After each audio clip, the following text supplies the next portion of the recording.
మహిమ కలుగును గాక.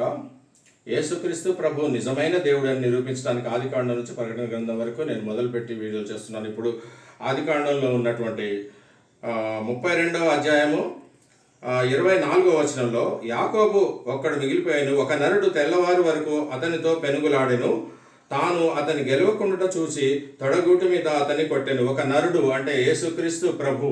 అందరూ దేవుడు అనుకుంటారు, దేవునితో పోరాడి గెలిచాడు అనుకుంటారు. దేవుడు అంటే అక్కడ యేసుక్రీస్తు ప్రభువే నరుడిగా యాకోబునకు ప్రత్యక్షమయ్యాడని ఇక్కడ ఆత్మ కలిగిన వారికి అర్థమవుతుంది, పరిశుద్ధాత్ముడు ఉన్న వారికి అర్థమవుతుంది, కొంచెం జ్ఞానం కలిగిన వారికి అర్థమవుతుంది.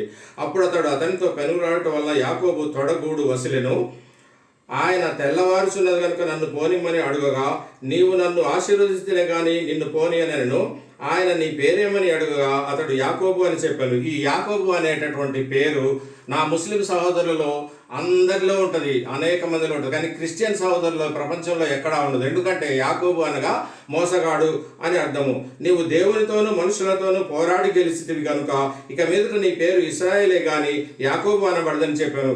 ఎవరు దేవునితోనూ మనుషులతోనూ పోరాడాడు? దేవునితో పోరాడి గెలవగలడా అంటే దేవుడు కాదు, ఆయన నిజమైన దేవుడు. యేసుక్రీస్తు ప్రభువుతో పోరాడాడు. యేసుక్రీస్తు ప్రభువు ఈ లోకానికి అందరికీ కనబడటానికి వచ్చాడు, దేవుని మహిమను చూపించడానికి వచ్చాడు, దేవునితో పోరాడి గెలిచాడంటే యేసుక్రీస్తు ప్రభు దేవుడనే కదా అర్థం.